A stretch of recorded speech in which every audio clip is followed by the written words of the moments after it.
Ladies and gentlemen, welcome back to the 6th annual branded competition.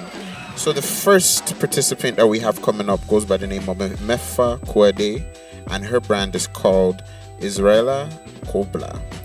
Israella KOBLA is a woman's made-to-order clothing and accessories brand that redefines minimalism through structure and bold femininity. We officially launched in 2019, and they currently operate out of a studio in Toronto, and they sell primarily online through their websites. Ladies and gentlemen, Israella KOBLA.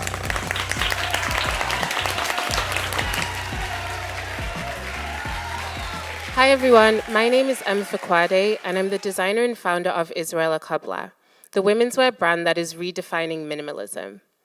I'm here today to ask for $5,000 to invest in my company in order to make our production process more cost-effective and efficient. I love this quote because it's such an accurate description of what minimalism is and describes the essence to a T. I want you all to humor me for just a second, and I want you to think of two outfits. The first outfit I want you to think of is something that comes to mind when you think of minimal clothing and the minimal aesthetic. The second outfit, I want you to picture something that comes to mind when you think of ethically made, sustainable clothing. I'm sure a lot of you are probably picturing something similar along the similar lines, but you might not be picturing something that looks like this. When I took a look at the fashion industry on the whole, and specifically focused in Canada, I found that the aesthetics were quite segmented. You had minimal clothing, which often lacked personality. Feminine clothing could sometimes be quote-unquote too girly, and bold and structured clothing often was great to look at, but not necessarily functional to wear. Aside from aesthetics, there was a lack of diversity in sustainable fashion. There was a need for a high fashion brand that prioritized high fashion details as well as sustainability in production. This is why I created Israella KOBLA. We are redefining minimalism with a focus on structure and bold femininity. We operate on a made-to-order basis in order to reduce waste and eliminate overproduction. We do have standard sizing, but also the ability to custom fit any of our garments in order to cater to more people. We're positioned as an attainable luxury brand with our current price range between $200 and $500. The Israella KOBLA woman she lives to work downtown, works downtown, and prior to COVID had a very active social life. She's someone who has recently started taking sustainability a lot more seriously, but doesn't want to compromise on her personal style in order to do so. With regards to our competitors, our main competitive advantage lies in the fact that we produce everything in-house, which allows us to produce the garment within 1 to 2 weeks, in comparison to our competitors that can take up to 6 weeks. Additionally, like I previously mentioned, we have the ability to custom fit your garment for an extra charge. Our online experience is focused on ease of use, so there's no need to go back and forth with emails in order to make your purchase. We officially launched in July last year with the release of our Pinnacle bag. We then debuted at Vancouver Fashion Week our Freed from Captivity collection, which went on sale in May this year. Right now, we're working on the development of our second collection, which we hope to release in January next year. Since launching, we've been featured in all of the major Canadian fashion magazines, as well as some international press as well. We've also been featured on Cityline TV, Breakfast TV Toronto, and the Marilyn Dennis Show. This just goes to show there's such an appetite for a brand like Israella KOBLA in the Canadian fashion industry. Although we've had a lot of success, there are some current challenges that we're facing. Right now, all of our products are made using a domestic machine, which lowers our weekly capacity of orders. Additionally, we have to purchase fabric at retail price, which is expensive, and there's always an uncertainty with availability. Using the $5,000, I'll be able to purchase an industrial sewing machine, an industrial serging machine, and also front the cost for a wholesale fabric order for the upcoming collection. I've also listed some of the future needs for Israella KOBLA. I want to thank you for your time, and I welcome you on this journey to bring more personality to minimal clothing and diversify sustainability in fashion.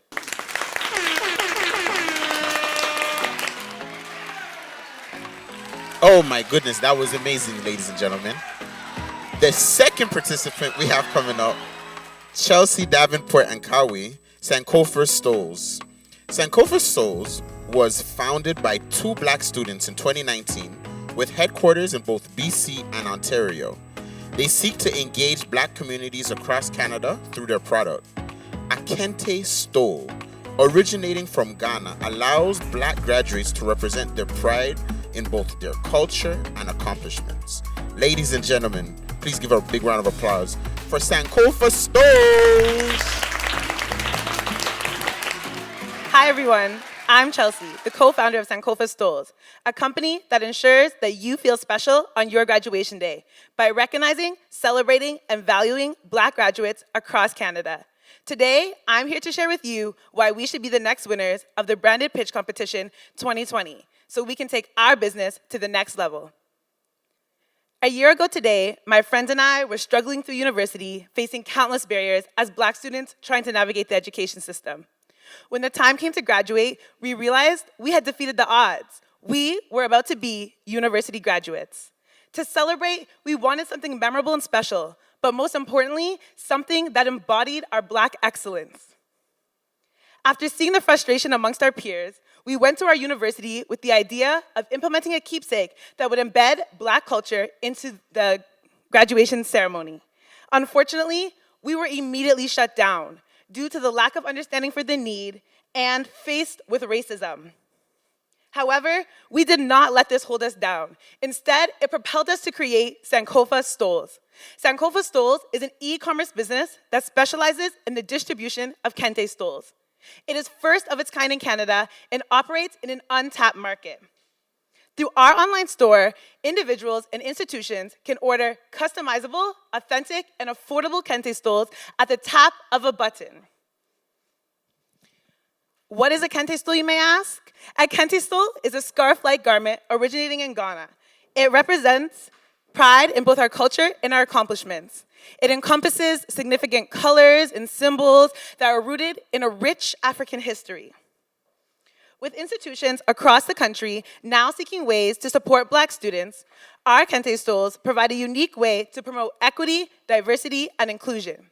In addition, black students are continuously looking for ways to showcase their individuality, especially as it pertains to their culture. Therefore, our market is ever growing on both an individual and an institutional level. In just the first few months of operation, we have sold over 400 kente stoles to customers in cities across Canada. Listen, the degree tells you that you finished, but this is like getting a degree from your ancestors, okay? It says that we survived, we thrived, and we're still winning. Our customers shared with us their excitement, success stories, and the overall impact of wearing a kente stole. The enthusiasm has been unimaginable. However, what we believe to be our biggest accomplishment yet is gaining the support from the very institution that initially shut us down, as they were our first bulk order of over 250 units. They also made history for hosting their first ever Black graduation ceremony. Our goal is to become the leading providers of kente across the country. And in order to do this, we need the $5,000 to engage more Black students, to celebrate and honor their accomplishments, to encourage our partnerships, to ensure that Black representation and Black excellence is built into the academic culture. And finally, to encourage Canadians to understand the richness of our African culture and the historical significance.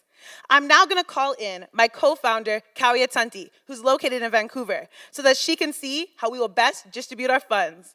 Over to you, Kawi. Thanks for that introduction, Chelsea, and hello to everyone watching.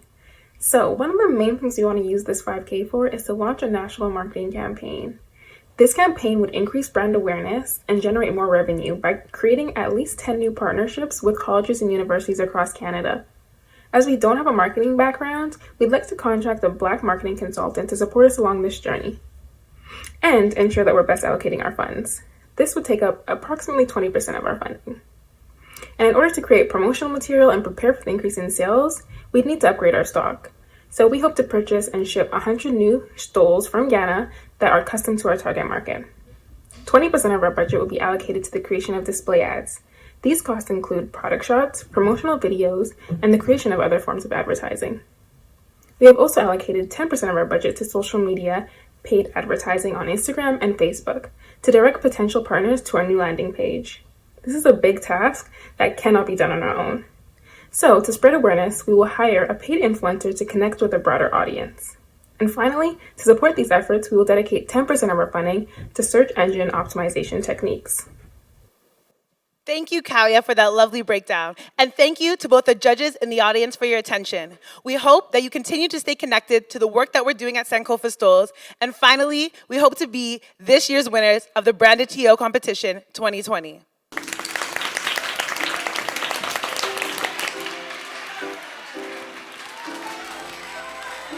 Wow, that was crazy. That was amazing. Great job. The third participant coming on stage goes by the name of AJ Oludare Sugar Wax. Sugar Wax is a company that makes and sells sugar wax products for home use. Sugar is solely owned and founded by the Ajoke Oludare. They launched in September 2020 on Amazon Canada and sugarwax.com. They specialize in strip-free sugar waxing products and training for customers. Ladies and gentlemen, introducing Sugar Wax.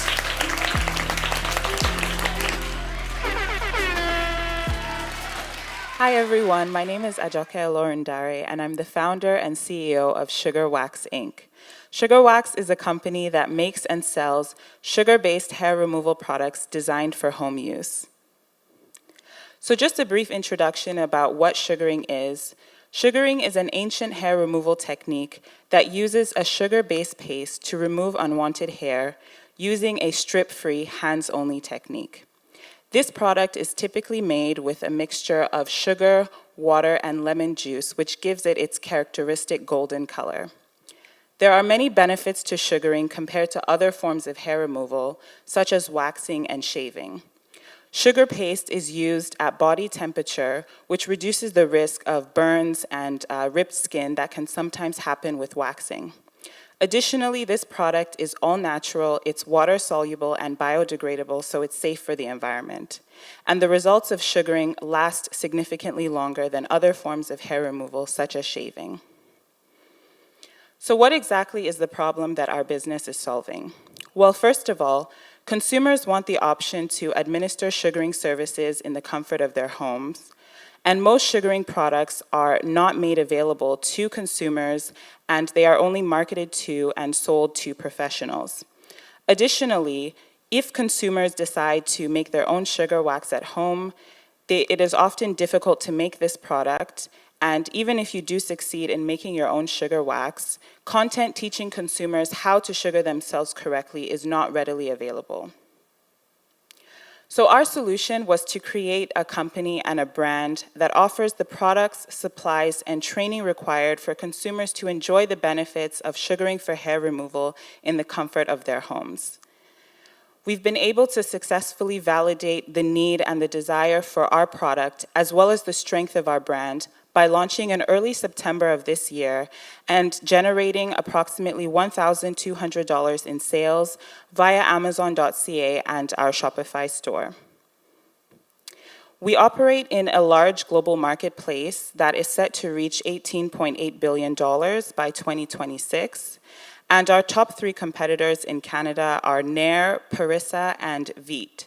And as you can see by the top left-hand corner image, all three of these companies generate significant revenue in the millions of dollars a year.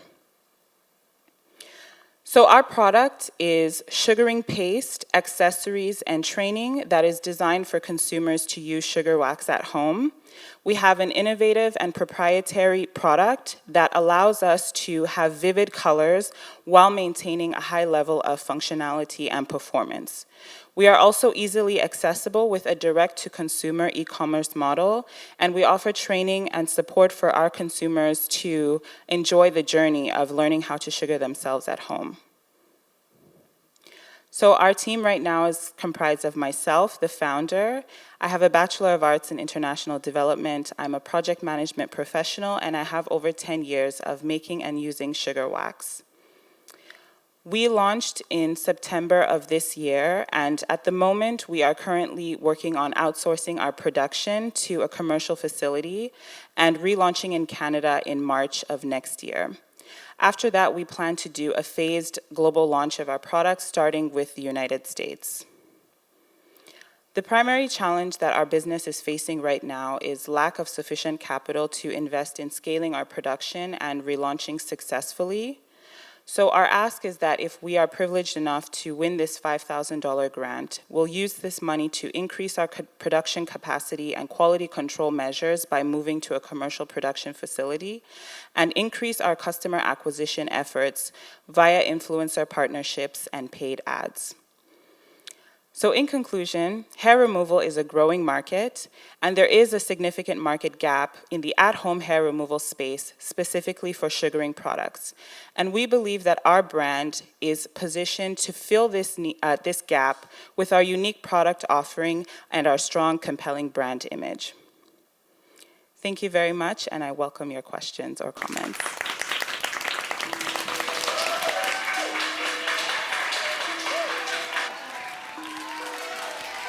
Amazing job. You guys are killing me.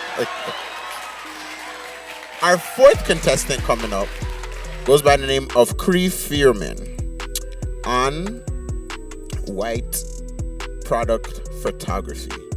The name of the business is On White Product Photography.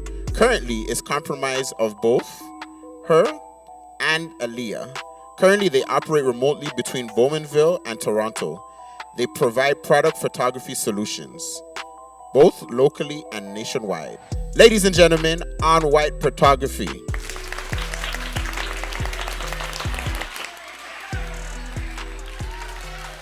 Good evening, everyone. My name is Cree Fearman, and tonight I'm here to tell you why I need $5,000 for my company, On White Product Photography. A little bit about myself. I am an innovative and disciplined artist. My interests include entrepreneurship and product photography. My photo style incorporates colors, textures, and tones, and one of my goals is to one day land ad space in Toronto's infamous Yonge and Dundas Square. My business model is simple. Ship it, shoot it, send it back.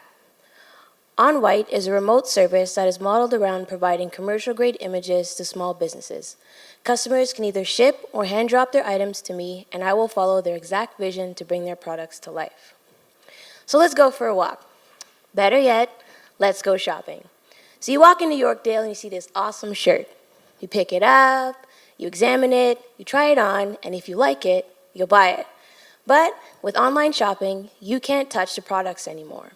You're going to base your purchase off of the quality of the images that you see online and then the price. If the images are no good, the company has now lost your interest and they've lost your sale. Similarly, there are 62% of online customers who shop just like you. Overall, poor photos will result in the loss of revenue and tarnish the brand that entrepreneurs, much like yourselves, work so hard to build. The bottom line is as a small business, if you want to be taken seriously, you have to invest in professional photo work. This is where my company comes in. You see, we take small businesses out of the little leagues and put them into the big leagues so that they can sell along big players like Nike, Apple, and the Bay. But most small businesses can't afford to keep an in-house photographer, much like these larger brands. Our company solves this problem. We eliminate having to pay out salaries, pay benefits, as well as any other associated costs. To keep it super simple, we save you money and you still get those awesome photos. We work with clients on a per-project basis. Be it a holiday campaign or a complete rebrand, we approach everything with a bite-sized strategy for those bite-sized budgets. Regardless, no more smartphones. Our target market goes after innovative entrepreneurs, small businesses, and individuals looking to increase their brand awareness online. In asking my previous customers why they initially approached me, they responded with the following answers. They wanted to upgrade their websites, increase their social media presence, they wanted a polished look, or they needed themed content.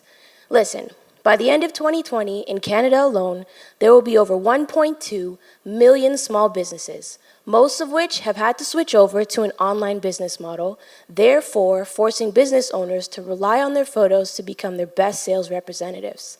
Since April 2020, I've been averaging 5 contracts a month, with repeat clients happening every other month. So the photo on the left is from a previous client who tried to take their product photos using their smartphone. The photo on the right is after working with my company. The photo on the right allows customers to feel as though the product is right in front of them. It shows detail, color, depth, and realism. I need the $5,000 as it will impact my business by bringing me one step closer to becoming a fully functioning automated service. The funding will go towards increasing productivity and improving the overall brand. What I need in order to achieve this is a new camera, assistance with marketing, a website upgrade, and a computer.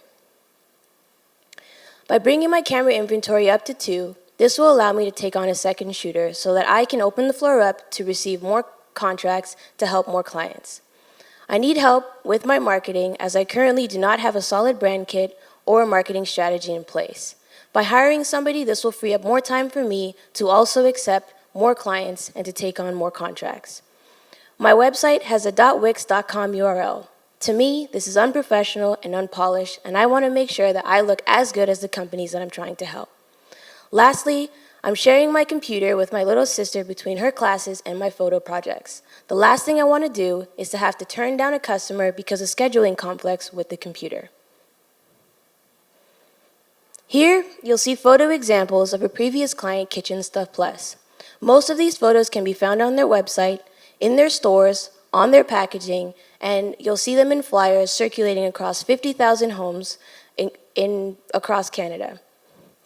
Truthfully, I have nothing but the highest appreciation for all that OnWhite did for me and my company. Cree was able to help me save my website by providing amazing photography that captured every detail of my product. I am 100% satisfied. Thank you, thank you. And now, I'd like to open the floor up for any questions or comments coming from the panelists. I'd like to thank everybody for their time this evening, and hopefully you'll see me again. Thank you.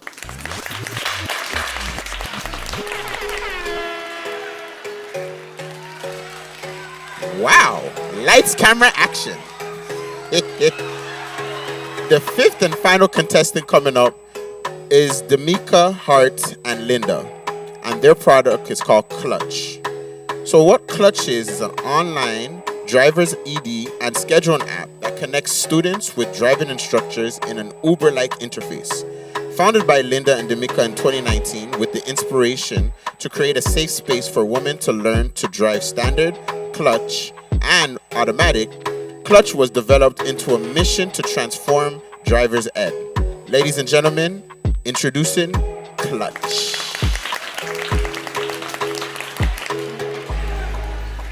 Hi, my name is Damika, Hi, I'm Linda, and we're the co-founders of Clutch. the new standard in driver's ed. Clutch is an online driver's ed and scheduling platform that connects students with driving instructors in an Uber-like interface.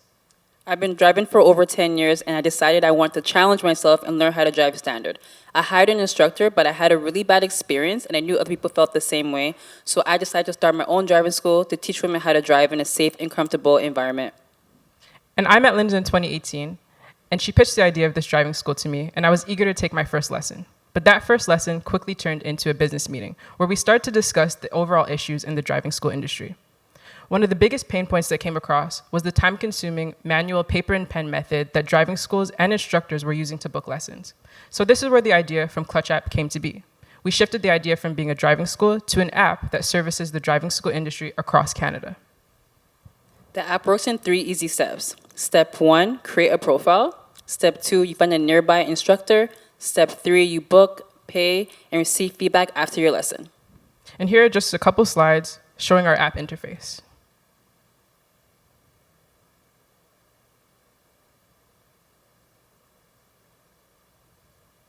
So we make money in 3 ways: through our transaction fees, through ad revenue, and through our licensing model. The biggest risk we face is that big driving school companies will create their own app. So our plan is to license our technology to them so they can use it for themselves. So if we're awarded the 5K, we'll be using it towards our app development. We're currently building our MVP on a desktop platform called bubble.io, but we'd love to be in the iOS and Android app stores. We'd also be using it towards a marketing campaign, boosting signups, and educating driving schools on our licensing model. Lastly, we'd be using it to further our market research. So far, we had a soft launch in September 2020. We also participated in the BIF Accelerator program this summer, and we were the winners for the Pitch Better competition.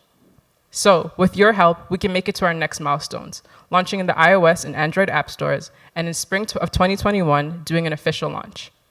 With your support, we can become the new standard in driver's ed. Thank you. Thank you.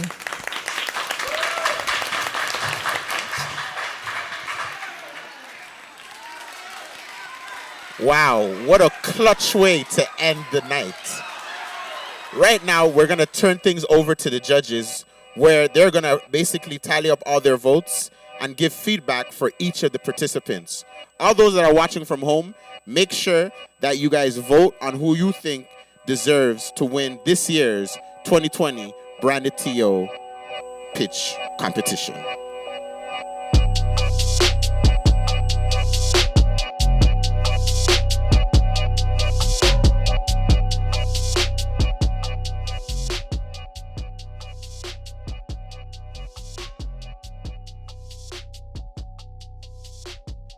Yeah, I thought your presentation was really good. It's good to see the progression of the brand and where it's going in terms of the quality and all the different places that you were featured and the publicity that you've gained so far. So that's a good job.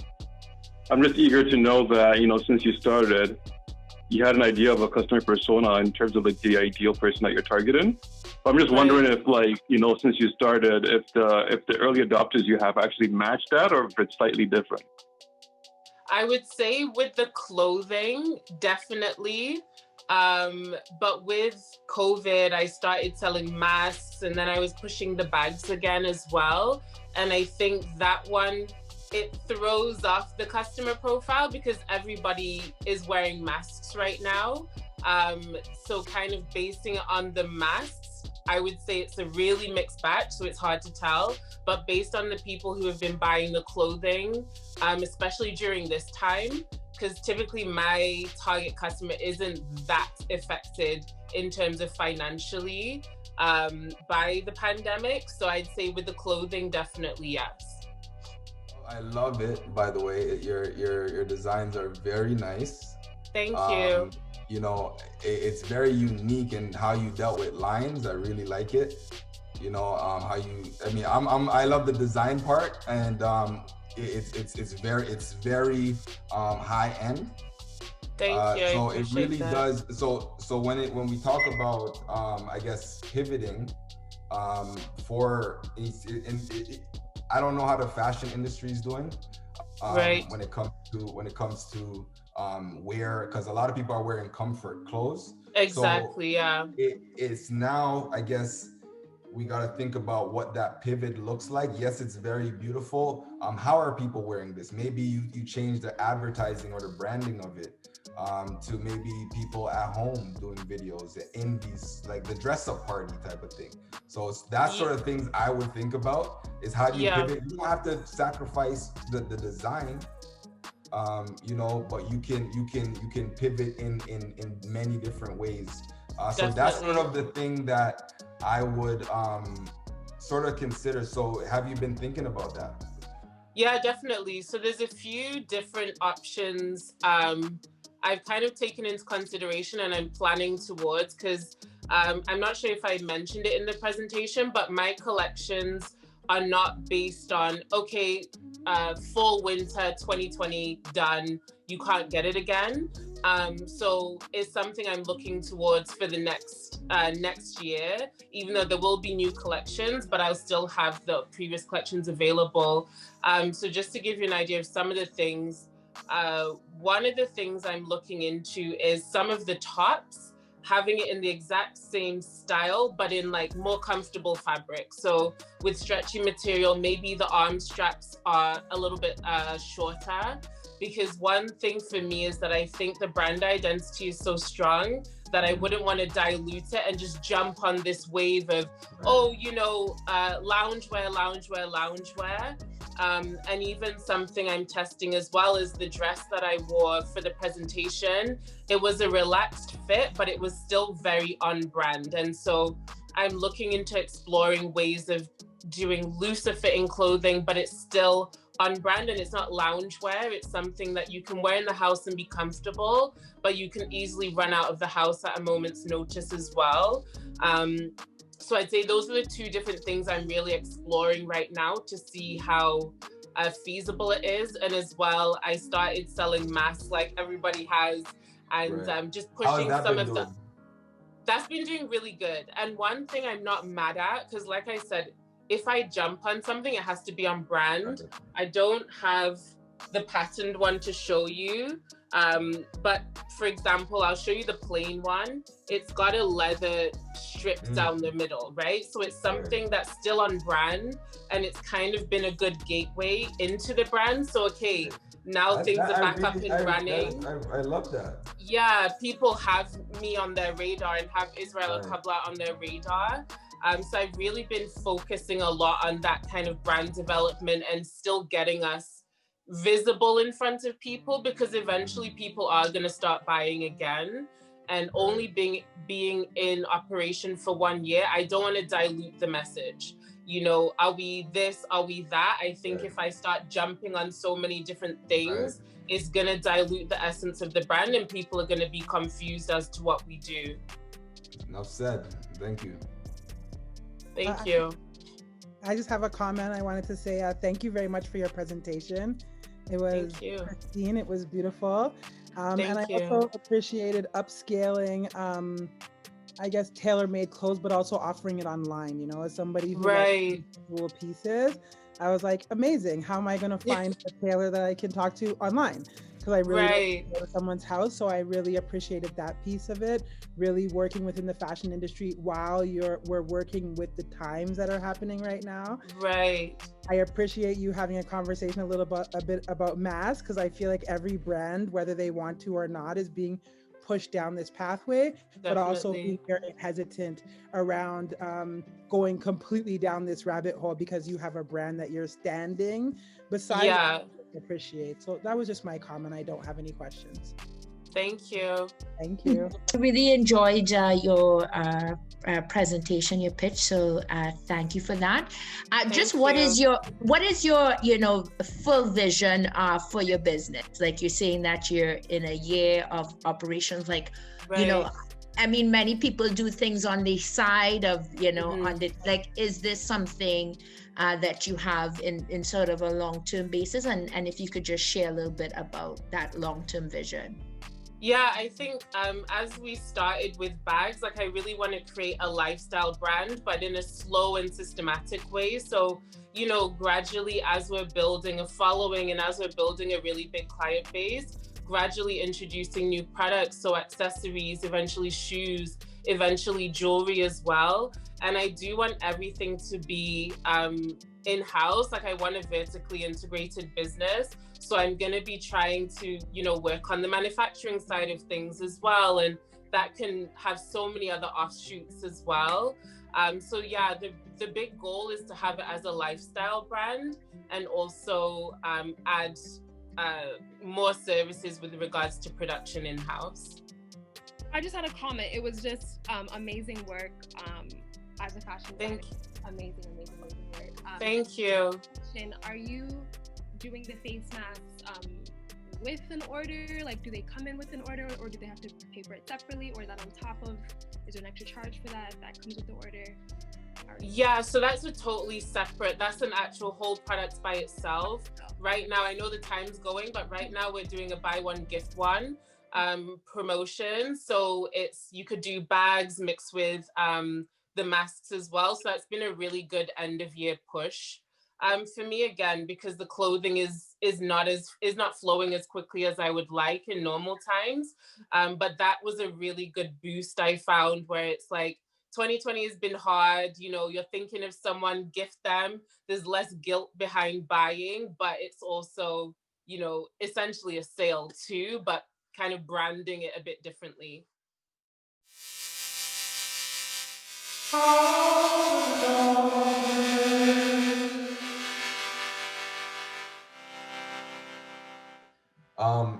First, congratulations on getting into the Ryerson, really breaking through in Ryerson. That was big. I think that's a very power move that you guys did. You know, like, yeah, I think for me, that's heroic. And I really applaud you guys for really fighting for that. That's what I would first say. Looking at it, I really love it, and I know you guys. There's a specific target market, right? And you know, in terms of growth and scale, and really maximizing, and it's also about thinking about where your demographic is mainly at to really target it a little bit. But in somewhere like, let's say, a diverse place in terms of Toronto, have you guys ever thought about, because there's so many cultures. I mean, I'm from Jamaica. I wouldn't mind rocking a little, you know what I mean? Like, just to kind of give that vibe, you know, it could be, you know, whatever, really, really kind of broadening the scope. It's good that you guys have a breakthrough product. And when it's ready to go, it's gonna go. But like, have you guys ever thought about exploring that sort of avenue? Yes, absolutely. So I'm not sure if I understand the question correctly, but are you saying like to other, like, because the product is for Black people, like it doesn't matter if you're Jamaican, if you're Ghanaian, it doesn't matter, it's for Black people as a whole. So that's our main target market. And we know that our main like target market is definitely in Ontario, as they have the vast majority of Black people in Canada. However, we are looking to expand it even beyond Canada to the States and Europe as well. So, and yeah, I think so. Sorry about that. I was just going to add to what Dwayne was saying. I think your stores are customizable. So in addition to what he's saying, I think is it that perhaps if he wanted some sort of a Jamaican sort of flavor to his store, I'm sure he could probably have it. And also, when I think about kente cloth and the way it could be used in terms of the colors that can be customized, if it's yellow, black, and green, I'm sure there's some sort of room there to be able to customize it and add that Jamaican flavor, for example. Absolutely, and we've actually done that with our Nigerian folks. We've actually been able to put like the Nigerian flag colors onto the stoles, customized to their preference. So definitely something that. Where you guys Where you guys originally from? I'm Ghanaian. I'm Ghanaian and Jamaican. Okay, so you have a little Jamaican in you. I love that. So represent. But yeah, I definitely think that like just the fact that you guys broke through an industry in terms of them hearing a voice, and you guys really being a trailblazer for that. You know, this can go in every university, but not every university is filled with that culture, right? But there might be other cultures that are Go ahead. What I want to say to that. So, for example, like right now, I'm doing my executive MBA, And out of a class of 57, I'm the only Black woman. And there is, one other Black person, and that person is a recent migrant to Canada. So for me, I don't know if this is inappropriate to say on a judge, but I'm going to buy one of your clothes. So when my graduation comes next year, I'm rocking that out, right? I think fabulous. Like I see that all across the United States or whatnot, that a lot of places. So even at Princeton, I've seen some of the, African people wearing this. So my question is more around like, given that you have some competitors already in the sort of space around this, what is going to make you unique? What is going to make you stand out as to say, why should I purchase your particular stores? Like, just give me some piece around that. Thank you for that question. It was a great one, and thank you to everyone for their feedback. I think specifically being able to tailor to the Canadian market, because nobody's tapped in. So we already have custom stores on our website that say York University, Ryerson, U of T. We've hit a lot of those big universities, and when you look on the American sites, Canadians won't see their schools reflected on those sites. And then I also think that we're so much more than just selling Kente stools. I think it's our story that's really powerful in Canada, and what it's like to be the only Black person in an education classroom. And I think when we join our story along with that, and also our passion, I think that's really going to set us apart from the other distributors in America who just simply sell the Kente stool in mass, right? I also wanted to say that also. Oops, sorry. Oh, sorry. I'm sorry. We have a short space of time, so I just wanted to say super quickly, just a few comments. When I heard the presentation, at first, when I heard Black, I was like, how many Black Canadians? So I got frightened for a second. I was like, we're like 3% in Canada. I sell Black books across Canada, and it's a tiny amount when we remove ourselves from Toronto. But yet, the icing on the cake was when you got it into the institutions. I was like, bravo, they got the money. What I will say to you is just one bit of expansion, if you're willing to think about it. Right now, anti-Black racism is a crisis across Canada. It's a crisis across America. So I appreciated in your breakdown of your money, although you didn't give me a dollar figure that I wanted, that you gave me a cost of an influencer. And I would suggest, and this is, you can take it or leave it, that you talk about Black contribution in Canada and get all of the classes to buy it, not just it's a lot. I wanted to quickly say, when I graduated from high school, I graduated from the first Afrocentric program that they had. And I was trying so hard to get these, to separate us from the rest of the class as the first Afrocentric graduates. And I couldn't find anything. So I wanted to say, congratulations. Like, actually, I was Thank you. More than happy. But also look into high schools, because yeah, we definitely are as well. And what I wanted to say to, I think her name's Stashin, I hope I said that right, is another one point I wanted to add to Chelsea's, is that a lot of the US competitors, they're also in USD, and then you have to pay for international shipping, which is really expensive. So I feel like ours, we also have that affordability aspect to Canadians. Nice. Nice. Awesome.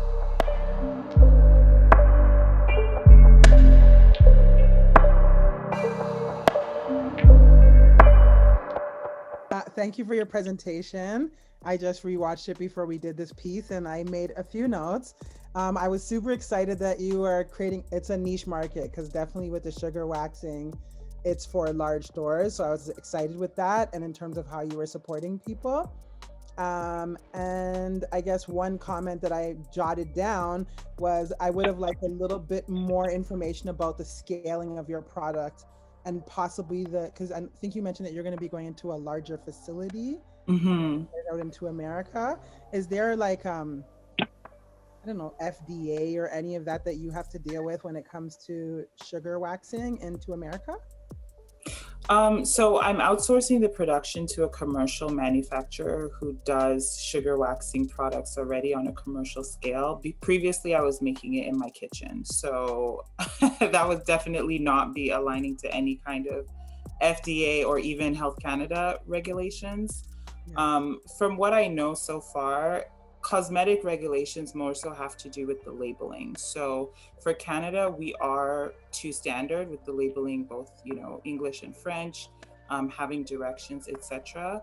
For our global launch, we've pushed it to May so that we have time to make sure that we have those regulations for the FDA and European marketplace in place before we enter. Thank you. What would be the cost of something like that? I just wonder, in terms of outsourcing the manufacturing at this stage, how much are they looking for you to be able to produce in order to take you on? So they give us a per unit cost right now. It depends on how many units we choose to order. The price ranges from about $2.27, I want to say, all the way up to over $3 per unit if we choose to take their containers. So it kind of depends. But it allows you to go from, let's say, a minimum amount. Like, what's the minimum order, roughly? The minimum order with this manufacturer is 500 units. Actually, most of them that I've spoken to, they're 500 units. Okay. I seen that you. One thing that I liked about what you're doing is the content part in terms of teaching people how to apply it. I don't know too much about the sugar wax thing, but I know content is king. And I like how you really emphasized on that. But one question, I guess, that I would sort of throw at you is, I use, like, when people are used to seeing those old videos, step 1, step 2, have you thought about how do you make it engaging to your current audience, given that we're so in the TikTok phase? Have you ever thought about like that sort of approach for your sugar wax? So there's kind of going to be different approaches. So in the social media realm, we'll have videos that are kind of cut down to accommodate the different platforms like TikTok, Instagram, etc. But one of the things that I really want to do with this brand is kind of build it into more of a community. So I created a group on Facebook. It's called Sugar Wax Community.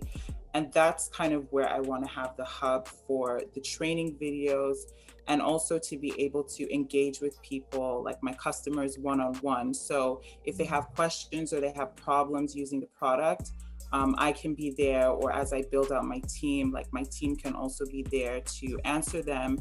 And my hope is that as people learn and become more proficient themselves, they will also be more engaged with serving the community. So if they figure out, I use this tip or trick to wax my underarms, they would share that with the community as well. So the support for the community kind of grows organically, and it becomes sort of like a community, of people passionate about sugaring at home.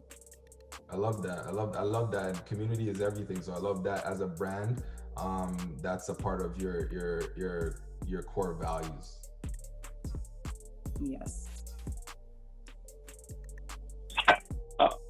I guess I could add a question if nobody was going.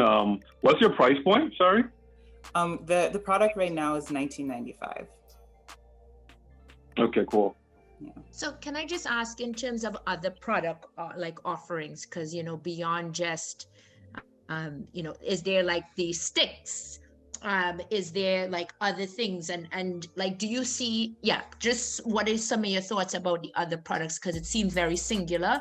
Yes. But if you could speak on that. So I have a list of other products that we're going to be adding. So from the sugar waxing side, we're going to start with expanding into like a flicking tool, which is a tool that you can use to apply and remove the wax without having to use your hands. There will also be strips eventually. We're also going to have an organic drying powder that's made from natural ingredients instead of like talc. I'm also going to have like aftercare serum, cleansing, like a pre-cleanser to prepare your skin. So those kind of additions will be added as well. And then we'll grow into other consistencies of sugar wax. So the one we have right now is like a medium paste. it is a universal formula, but as you kind of learn how to sugar more, you will want to use other consistencies of sugar wax, like a harder paste is better for bikini area, softer paste is better for finer hair. So if you want to do facial waxing and that kind of thing. And for the strip kits, what I really want to do is kind of build on the sustainability aspect. So having a reusable strips that can be soaked in water and washed. So as we're growing, we're kind of staying within that sustainable space. Okay, thanks a lot. Just a comment. I've wanted to try the sugar wax forever. I've seen it all over Instagram. But I just wanted to say, with the something to put on before and or after, sounds amazing to me, because that's one of the reasons why I haven't started it yet. Just because the ripping of it looks crazy. So thank you for that. I've definitely it's coming.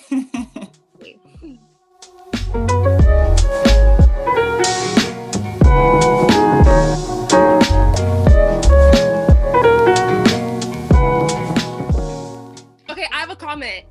It was amazing. I would actually love to do product shots like that. I guess I know a lot of friends who do photography. They're not making no money right now, and this idea is crazy. So I wanted to congratulate you on that. Thank you. Thank you. Yeah, I love how you figured out I love how you figured out a nice niche for yourself as a photographer that you typically don't come across. So I think it's a really smart idea, and even for these times, it works well as well, and it solves a real problem for a lot of up and coming businesses. So I thought that was a good job. Thank you. Through your whole presentation, again, I loved it as well too. And offering to businesses in an online niche space was an amazing way to kind of maneuver within that market. And one of the things when you broke down what you needed, I really respected wanting brand support. You know, at first I was like, brand support? She's the brand support, you know? But then I was like, that's actually really, really commendable for you to be like, yes, I do these pieces, but for my own business, I would like to pay for that and have it supported. So those were my comments in terms of the presentation. Thank you very much for the presentation. You're welcome.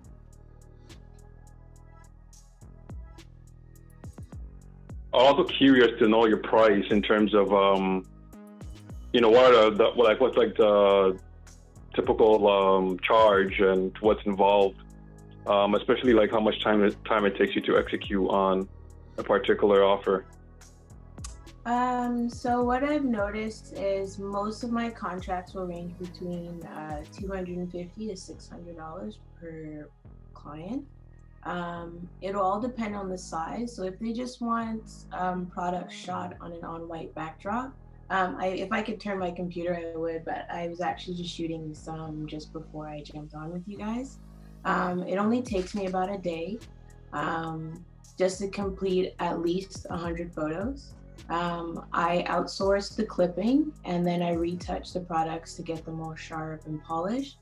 If the shots are more elaborate, it'll take me just over a week and a half just because of communication between customers. We communicate through WhatsApp, so I will send live screenshots as I'm shooting with the client, and they'll let me know, hey, can you move this piece to the left? Can you move it to the right? Can we see it on a different backdrop?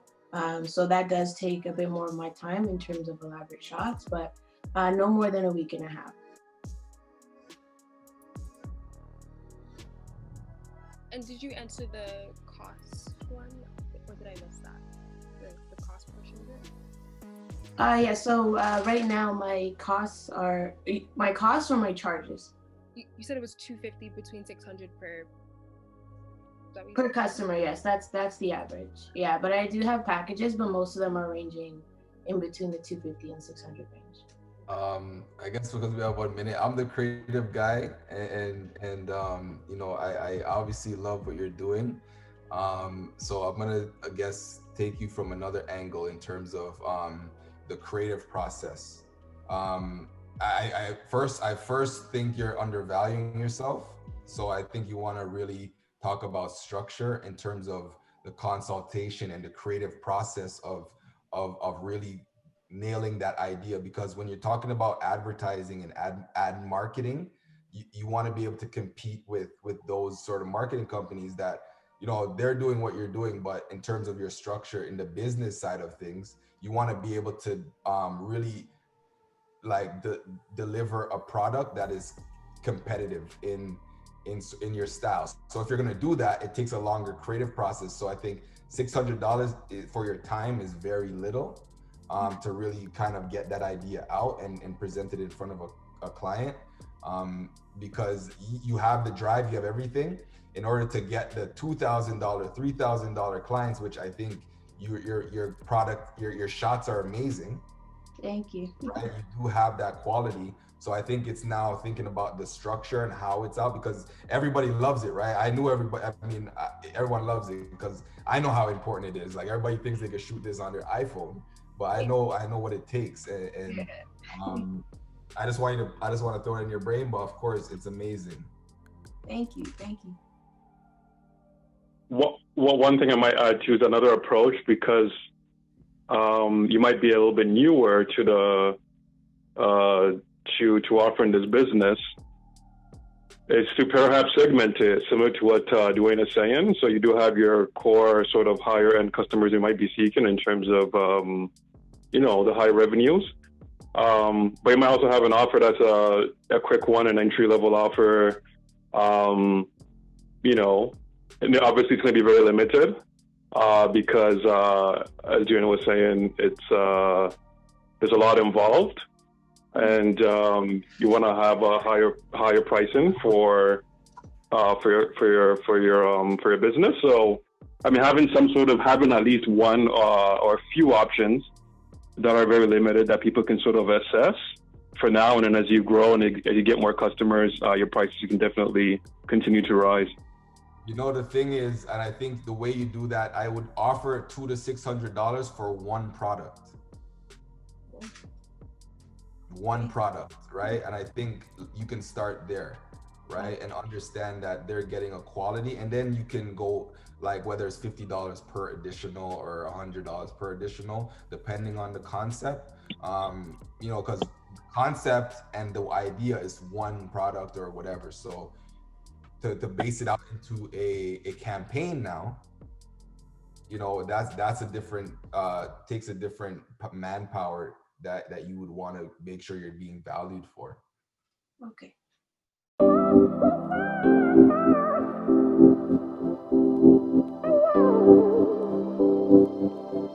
I was just gonna say my first initial watch was like great niche market, intellectual property and licensing. I'm all about it, right? Like bravo. So I was really excited for that. And how you see it upscaling in terms of selling to other spaces so that people can find that right driver. It was something I hadn't heard, and I've been to a lot of pitches, quite a few. So give thanks for that contribution. So just in terms of some of the IT and some of the sort of like expertise with the app and privacy and, you know, all those different pieces, you know, just where you're at, you know, with this particular app and that sort of like IT integration and just the more technical piece on that. All right, yeah, great question. So right now we're looking for funding to help us develop the first step of the app. We want to build a desktop version. And right now we are learning ourselves how to use a Bubble platform so we can develop our desktop version of the app. So people can go on our website and see how our app's going to look once it's fully completed. Right. So in terms of like, you know, looking at, I mean, so of course y'all are doing this pitch, but what are some of the funding opportunities that you're looking at? Angel investors, doing a Kickstarter, all that kind of stuff. Have you already looked at a developer for the app? How do you plan to have like tester, some early adopters with your particular app? A bunch of questions, because, you know, this definitely sort of interests me. Yeah, no, I'm great. This is interesting to you. Azimiko, did you get most of the question? Yeah, can everybody hear me now? Okay, perfect. The idea is that we would like to launch our first version of the app, like Linda said, on Bubble, in order to get our first signups and have our proof of concept in order to see like that people are interested in how it works. And then from there, we'd actually be looking into speaking with angel investors in order to get our first round of like actual funding, in order to then hire on a full-time developer to build the full platform. But for now, we're just trying to do as much as possible. So I think the app is really innovative. It really does sort of like I mean, driving is very important, so it's a safety thing too, and the fact that you can find people within your area or whatever it is, it's really great. I guess the biggest concern or just sort of question I would pose to you is because you mentioned like bigger corporations maybe seeing the app and taking it, right? When I heard that sort of red flagged me, and it really kind of made me shift my thinking to patents or you know what I mean, certain things that might have to be set up, and what does that cost, and how are you guys going to prevent that or a big corporation from seeking in before really like, you know, just pulling the rug? And so how do you guys sort of get that sort of wrapped around your brain? Yeah, so a great question again. So right now we do have an advisor who is an expert in the automotive industry. So right now he manages and runs a driving school. So he has agreed on to be one of our advisors. And also, as we mentioned in our pitch, we are planning to license the technology to these big companies, and we will have this anchor, this expert in the industry to help us approach these driving schools and have them use our technology as their own. So then that way, we're first to market, and they see that, hey, this is working, and they'll be on board on it. So we can be first to market and bring this idea to them. That's our strategy right now moving forward. And if I know you mentioned like the cost. I think you mentioned the cost allocation towards the production of your app, right?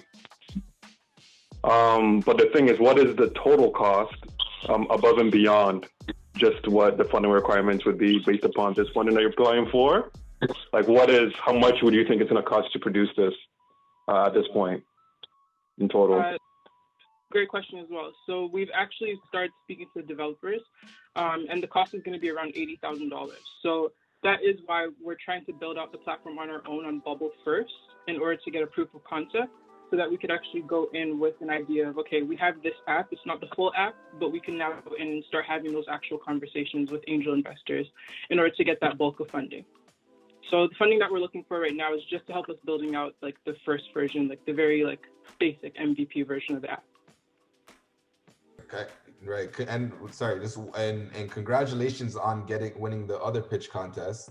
And I hope that you guys continue to I mean, even explore that avenue, because you guys are young.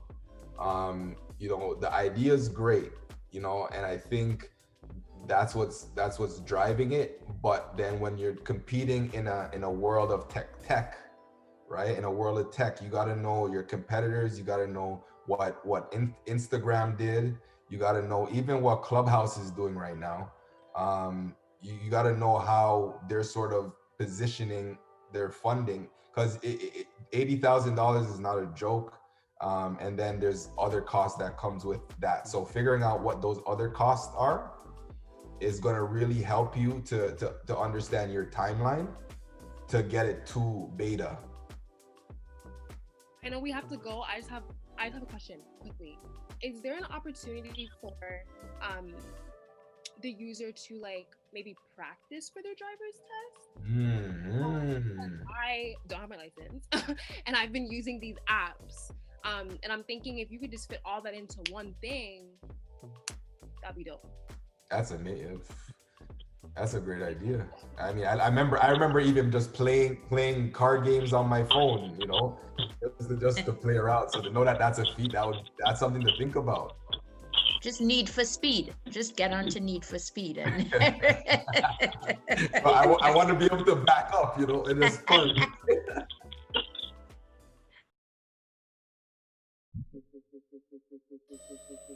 All right, ladies and gentlemen, you have all heard all the pitches from every single one of the participants, and now it's your turn to make sure that you vote for your favorite participant.